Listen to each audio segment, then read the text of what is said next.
rafetlu nañu seen ànd ak télévision bu Kaolack TV waxtu xibaar bi jot na dal leen ak jàmm ñu jukki leen lu fi gën a fës. lu ci gën a fës ñu am yeneen faram-fàcce leen ko si la jotaayu xibaar des koy dooree nag ak nekkee ni démb nag ci rek al talaata gi loolee rek la ñu amaloon ab comité régional de développement ñu di ko dippee rek CRD ngir rek caxaw jëm ci li nga xamante ne moom la ñuy càmbar ngir rek gàmmu annuel bu diwaanu Medina Baye ci noonee itam ñi nga xamante ne demoon nañ tukki fa rek ki nga xam ne moom moo di gouverneur bu diwaanu Kaolack ak ñi nga xam ne ñoom ñoo yor comité d'organisation bi ñoom ñëpp rek yëkkati nañ ay kàddu si la jotaayu xibaar dinañ ci ànd ak élément bi. bu ko defee itam ñu dox ak suñu tànk dem ba ci rek assemblée nationale ak ginnaaw bi ñuy taxawal nekkee ni démb nag njiitu assemblée nationale mu tàngoon lool ci diggante way ku jéeg politique gi ak ñi ŋànk nguur gi mu doon bëccëg boo xamante ne kenn dootu ko fàtte ci diwaanu Sénégal noonee sax la ñu rek dal di samp kii di rek Amadou Mame Diop mi nga xamante ne moom moo wut rek Moustapha Niass yi la jotaayu xibaar dinañ ànd ak suñu ndaw bu ko defee ñu ñëw ak yéen si ñaareelu xaaju xibaar yi mbokk yi ñaari ponk lay doon xibaaru bitti réew ak li tàggat yaram xëyee tey moom la ñuy yëkkatee suñu jotaayu xabaar mbokk yi jàpp leen ne ponk yu gën a fës la bu ngeen taaxirloo ma dikk ñu faram fàccee ko.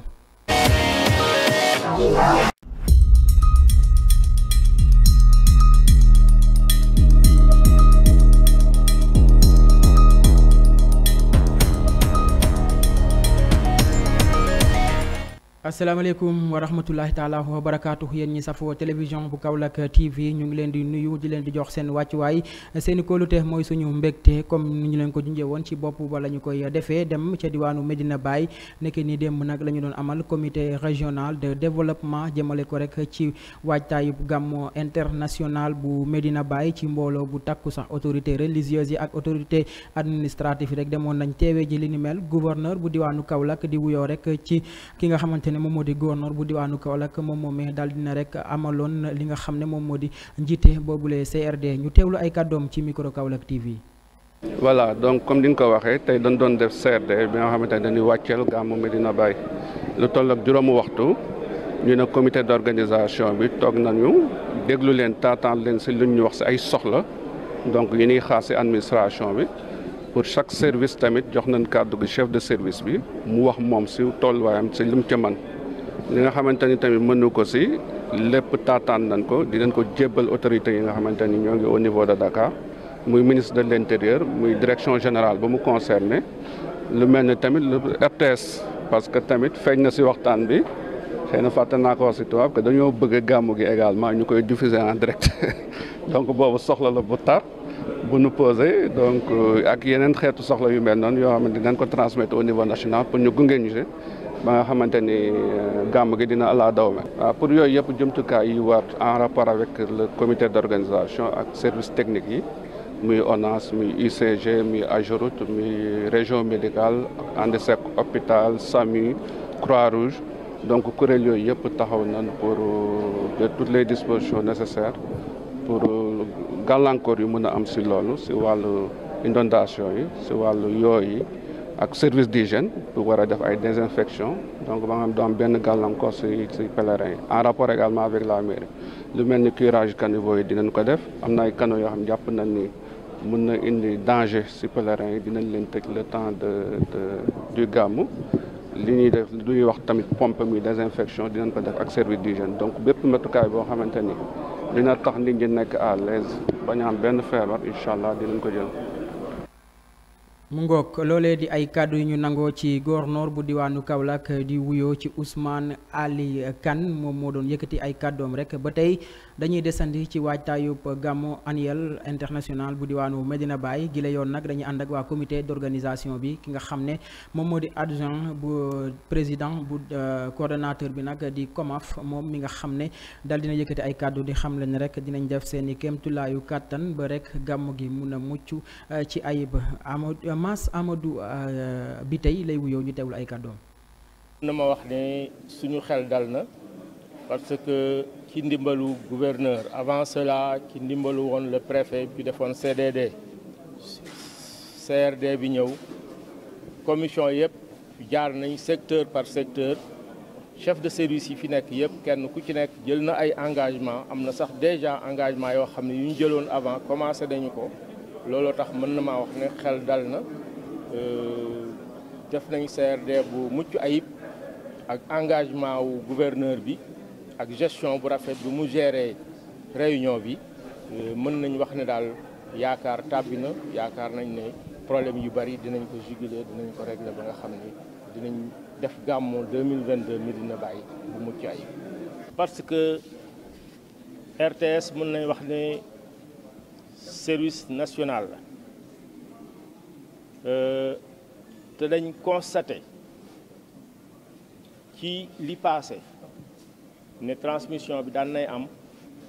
mais daan na xaw a ñëw tardivement daan na xaw a yéex ñu doon souhaité xew-xew bu amee ci tàng-tàng bi am na ñoo xam ne bëggoon na ñëw mënuñ ñëw am na ñoo xam ne ñëw ci seen kër yi am na ñoo xam ne dañoo sori transmission boobu noonu RTS def fa mu joti am na kii yu bëri jotiwuñu fa nit ñooñu dañuy am information yi teel ko am moo gën ñu dem ba mu sedd ñu doog ko am loolu moo tax ñu koy demander loolu rek la mais du autre chose waaw.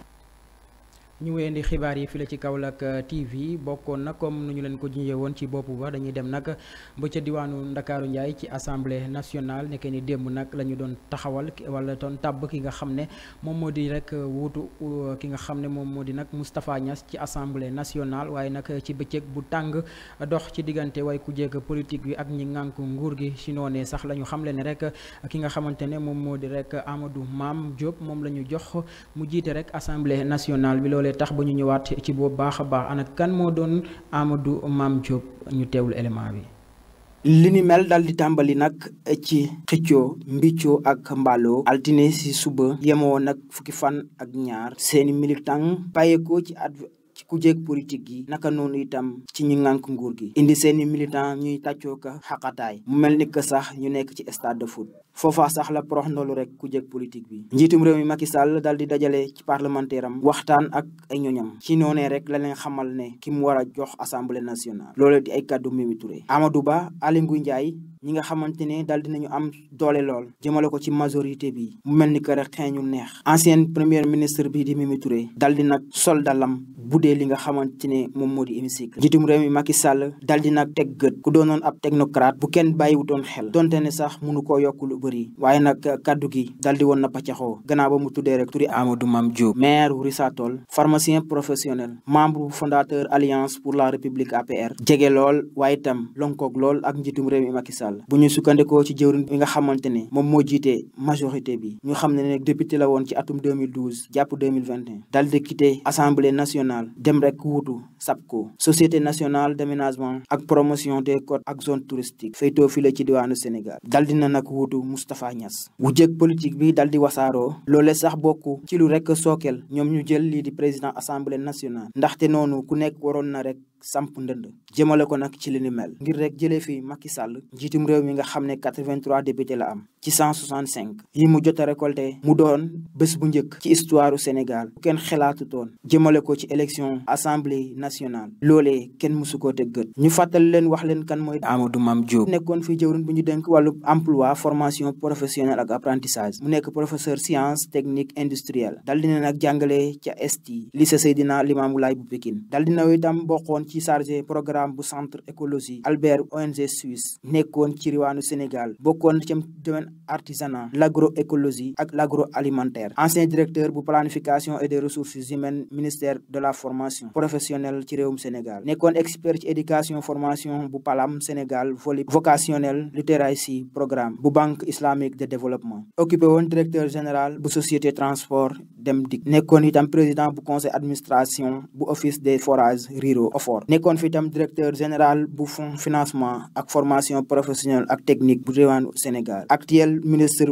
bu l'emploi bu formation professionnelle apprentissage ak artisanat bu réewum Sénégal kookee moom moo di rek Amadou Mame Diop bi nga xamante ne moo wuutu Moustapha Niass ci boppu assemblée nationale.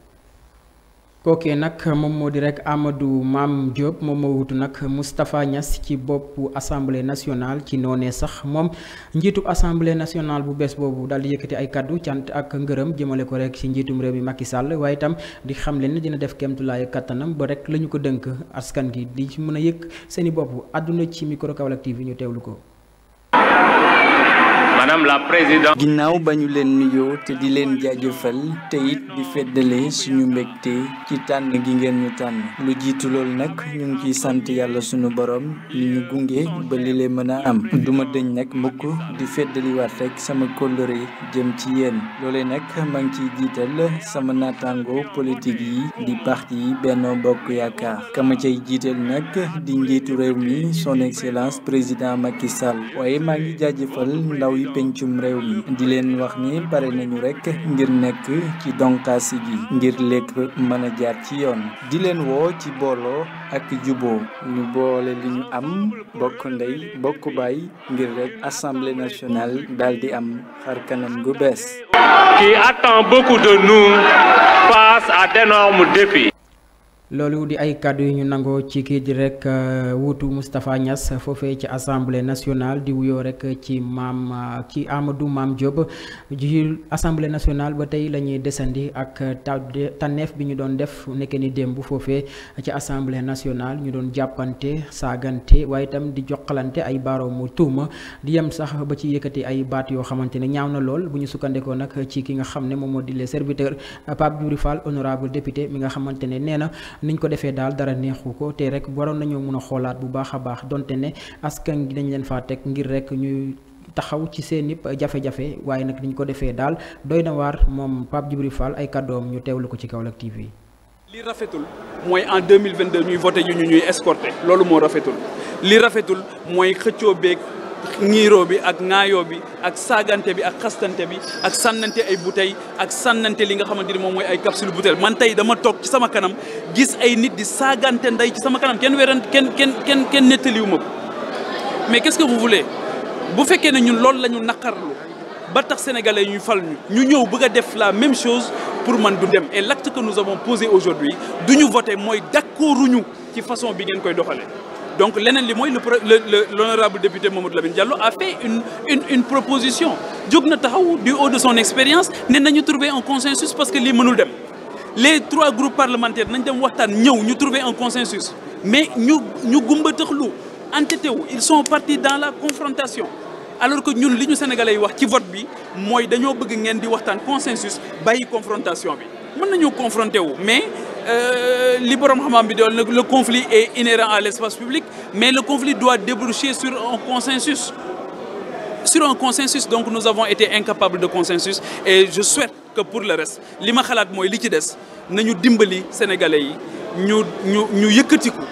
daal di voter li nga xamante ni moom lañ moo ci des muy vice présidence yi ak groupe yi ba ak commission yi ba nga xamante ni dinañu mën a ngir yàlla taxawu sénégalais yi ndax dund gi cher na nit ñi fajawuñ mbay mi doxul napp gi doxul dara doxul sénégalais yi sonn nañ te message bi ñu renvoyé le président Macky Sall mooy que ne booba 2012 ba tey jox nañ la majorité li ëpp ci député yow lañ koy jox bii yoon moom dañ koy gam-gamle bii yoon moom dañ koy joyanti loolu la ko sénégalais yi wax joyanti boobu moo mënta ñàkk te loolu la sénégalais yi di xaar mais xaaruñu lii ñuy def ba pare bu fi kenn naqarlooti xale yi xotti seen kaye yi bu école tëjee wala ñuy dem ay banc ndekete xale yi lu ñu def ci mag ñi lañ ko gisee. loolee di ay kàddu ñu nangoo ci Pape Djibril Fall njiital les serviteurs foofee ca assemblée nationale la ñuy desandi ba tey rek ak gile yoon waa ku jégg politique yi ak ñi nga xam ne ñoo ŋànk nag nguur gi ku ci nekk rek mu ngi joxoñ baaraamu tuuma sa morom yoo yëkk rek jëkk ko teg ko ci sa kaw morom mu mel ni que rek loolee dal dinañu ko nag nemmeeku nekk ni démb ci assemblée nationale ñu teewlu kàddu yi. loolu ñu wax amul dañu ñëw éviter que ay règlement intérieur assemblée nationale ak constitution bi article 54 ci constitution bi dafay wax ni alinéa 2 nit mënul nekk ministre nekk député ñu gis ko fii ci nguur Benno Bokk Yaakaar muy Abdoulaye Daouda Diallo au consort comme loi bi daf ko tere man ma ñëw évoqué ko ni loi bi nee na nit mënul nekk député nekk ministre benn fonction ma maanaam il faut ngeen démissionner wala président de la République tas li nga xam mooy gouvernement bi ñu gën dem di waxtaan. ñaareel bi boo jëlee tey règlement intérieur assemblée nationale article 51 dafay wax ni député mi ngi tàmbali suur bi nga xamante ni conseil constitutionnel joxe na résultat am ci la député yi tàmbali. kon ñoom boobu lañ xamoon ni waruñu mën a ñëw seese lan moo tax boobu léegi ñu bàyyi leen ci gouvernement bi remplacé wuñ leen. beneen bi boo jëlee règlement intérieur assemblée nationale article 86 dafay wax ci bulletin yi ñeenti bulletin la tudd ci règlement bi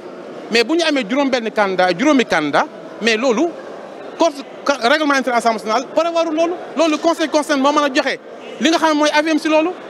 lii mooy blocage bi. non loolu moom xam nga ministre buy démissionné xam nga quelquefois aussi les gens dañuy wax loo xam ne mënut a nekk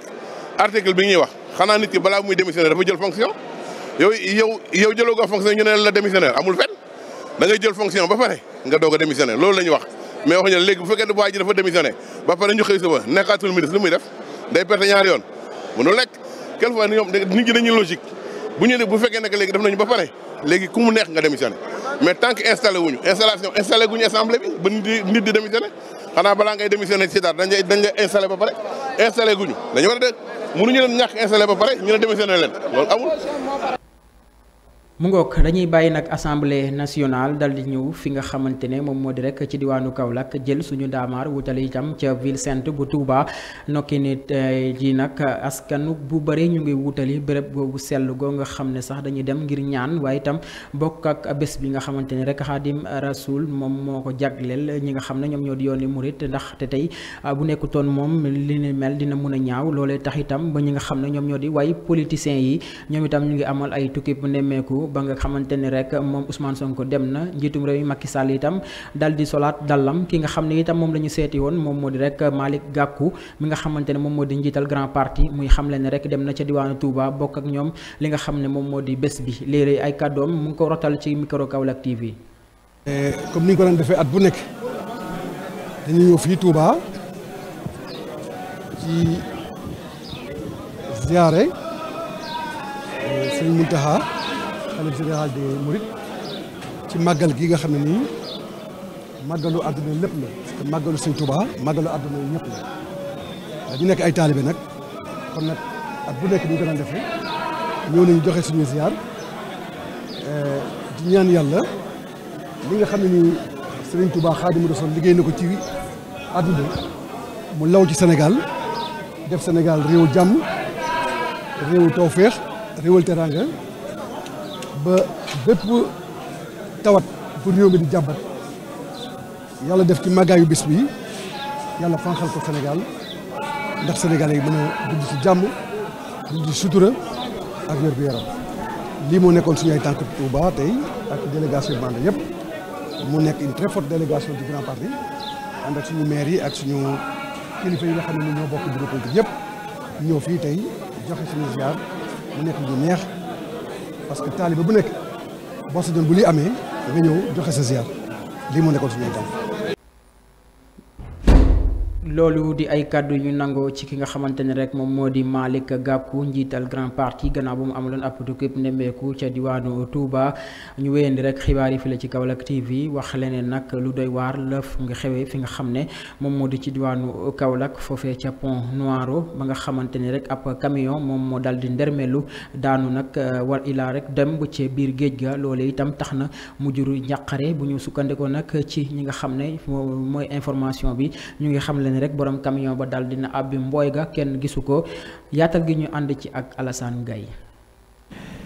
mbokk yi ñoo ko gisandoo ñu ngi fii nga xamante ne nii moom moo di Pont Noiro tey ci bëccëg nag dañ fi nemmeeku ab camion boo xamante ne nii dafa saaraan rek daal di mbëkk pont bi ba wàcc ci suufu géej gi mu doon mbir mu doy waar lool askanu Kaolack yéen a ko gisandoo kon nag chauffeur si ñu ngi leen di ñaax rek ñu bàyyi ci xel màggalu Touba gi daw ndànk dal ndànk rek dem ci jàmm dikk ci jàmm ci fàttali ñu ngi fii nga xamante ne nii moom moo di ci Pont Noiro bu Kaolack.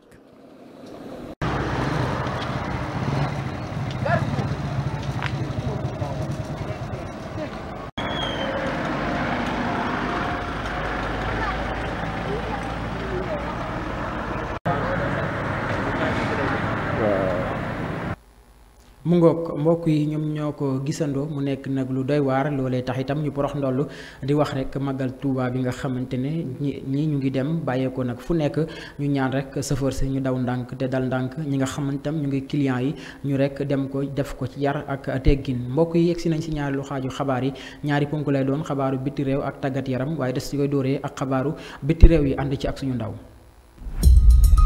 dal leen ak jàmm ci xibaar yi biti réew yi des koy dooxe ca diwaanu Burkina Faso jëwriñ bi ñu denk wàllum défense dal dinañu teggil ay ndombol tànkam ki ko fa wuutu di Damiba Burkina njiital burkinabé bi dal dinañu ko nag dal dina rek teggil ay ndombol tànk jëwriñ bi ñu denkoon wàllum défense li nu mel ñu ngi ko xamle nekk ni démb gannaaw ba ñu génnee woon rek ñaari décret ci altine gi yemoon ak fukki fan ak ñaar ci weerub septembre ci ngoon ci ab télévision nationale di wuyoo ci Barthélemy Sempore moom mi dal dina rek jaajëfal njiitum transition bi di Paul Henri Sandaogo Damiba mi nga xamante ne sax dal dina récupérer rek portefeuille ba mu doon bés bu njëkk ñuy amal ay remaniement gannaaw ba ñu taxawalee rek li nga xamante ne moom moo di gouvernement bu transition bi ci weeru mars bala ñu génne mu doon ab acte boo xamante ne dafa am rek ay tolof jëmale ko ci situation sécuritaire ba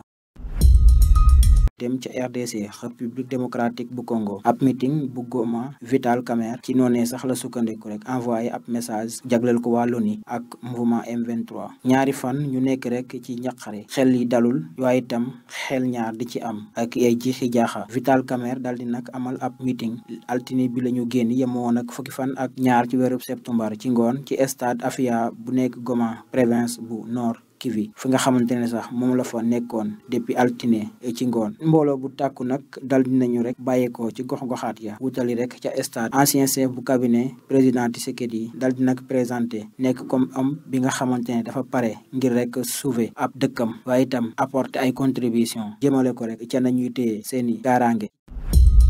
Tchad lañu koy jeexalee nga xamante ne moom moo di ay effort bàyyeekoo rek ci médiation maanaam dialogue ngir rek indi dialogue bi nag wasaare ko ci dëkk ba loolee la ñuy sàkk mu nekk sax njeexintelub liggéey bu commission dialogue ak national inclusif bu Tchad nekkee ni tey ci talaata gi yemook fukki fan ak ñett ci weerub septembre meññeef yi tukkee nag ci yooyu la liggéey bàyyeekoo nag ci présidium ba dal dinañu fixé nag atub plénière ba ngir rek taxawal ay résolution ci boobaa sax la groupe religion yi rek ak i seeni ene yi dal di nag taxawal seeni intime effort ngir ñi nga xamante ne seen xol seddul lool ñu mun a teg rek naan ndox mu sedd wala sax ñu xuyal glace loolee di ab sàkku ñuy amal ngir rek toog waxtaan loolee lañ leen indiloon ci xibaaru biti réew di leen jox dig daje bu beneen yoon jërë ngeen jëf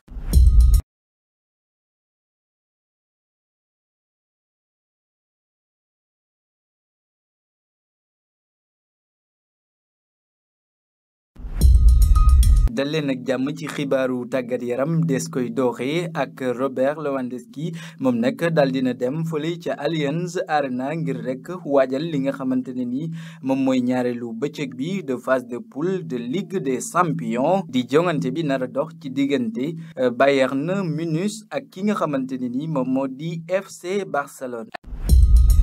ay bés ci ginnaaw nag ñu nemmeeku génn àdduna ci fi nekkoon buuru Angleterre ñu daan ko woowee Elisabeth II loolee taxoon nag ba li nga xamante ne ni moom mooy football fële ca Angleterre ñu daal di ko ajandi waaye loolee tamit tax na ba joueurs yi nga xamante ne ni ñoom ñoo ca gën a ràññeeku daal di nañu dakkal nag li nga xamante ne ni moom mooy football fële ca Angleterre ci week-end bi ñu génn li ko waral nag moo di génn àdduna ka fa nekkoon buur di Elisabeth II waaye loolee tamit tax na ba joueurs yi nga xamante ne ni ñoom ñoo ca gën a fës rek daal di nañu leen ràññee foofee ci Angleterre ci boobule génn àdduna bu Elisabeth II moom la ñuy desandi loolu nag taxoon na rek ñu daal di aj li nga xamante ne ni moom mooy football ca diwaanu Angleterre ngir rek wone respect bi nga xamante ne ni daal di nañ ko jagleel kooke di Elisabeth II waaye ginnaaw loolu nag bu ñu sukkandikoo ci Foot Mercato ñoom nag daal di nañu xamle ne li nga xamante ne ni moom mooy Premier League bi dina daal di tàmbalewaat ci semaine bi ñuy jublu. ñu daal di dem ca Cameroun ak ki nga xamante ni moo fa nekk entraîneur di Nicolas moom nag ci conférence ba nga xamante ni moom la amal ci altine gi weesu daal di na ci fësal jour yi nga xamante ni ñoom la ñu daal di tànn rek pour ñu bokk ci jongante bi ca njëlbeen nag ñu ngi tolloon ci fanweer ak juróom-benn fi mu ne nii nag gannaaw ba mu defee sélection moom entraîneur bu Cameroun daal di na ci jël lu tollook ñaar fukk ak juróom-benn waaye waaye tamit joueur boobu di Choupo-Moting gannaaw ba nga xamante ne nii am na ab gaañu bu xaw a metti lool moom nag bokkul ci boobule tànneef moom Nicolas nag daal dina xamle kii nga xamante moom mooy l'Iris Salonique moom nag dina daal di dellu siwaat ci jongante boobu comme ni ko Georges defee. ñu jeexale xibaaru tàggat yaram ak footballeur boobu di doomi Sénégal di Boulaye Dia moom doomi Sénégal boobu nag ma ngay woon rek jafe-jafe yi mu doon dund ca l'équipe ba mu doon football di Villarreal moom nag daal dina dem ci clubam bu bees boobu ca Série A club boobu ñu dippee Salernitana loolee nag mu ngi ko xamle ci émission boobu ñu dippee Football Show Bein Sport mbokk yi fii la ñuy yemale xibaaru tàggat yaram yi dig daje ëllëg. jaajëfal ko bu baax a baax moom Alassane Gueye ci boobule élément bu am solo lool mbokk yi boobee élément sax la ñu yëkkatee suñu jotaayu xabaar yi file ci Kaolack TV di leen di ñaanal jàmm te di ko sàkku ci yéen di leen wax rek bu leen toxal te bu leen itam randal ci kanam tuuti rek Alassane Gueye dina fi ñëw ak xibaar yi ci nasaraan man nag ma leen di jox dig daje ba beneen yoon di leen di ñaanal rek jàmm te di ko sàkku ci yéen di wax ne rek ñi nga xam ne jamono ji ñu ngay dëgmal ca yooni Touba nañu rek dem ci jàmm ay ñëw ci jàmm bu ko defee itam ñu ñëwaat rek wéyandi ñuy liggéey ci jàmm ak salaam jërë ngeen jëf ñu fanaan jàmm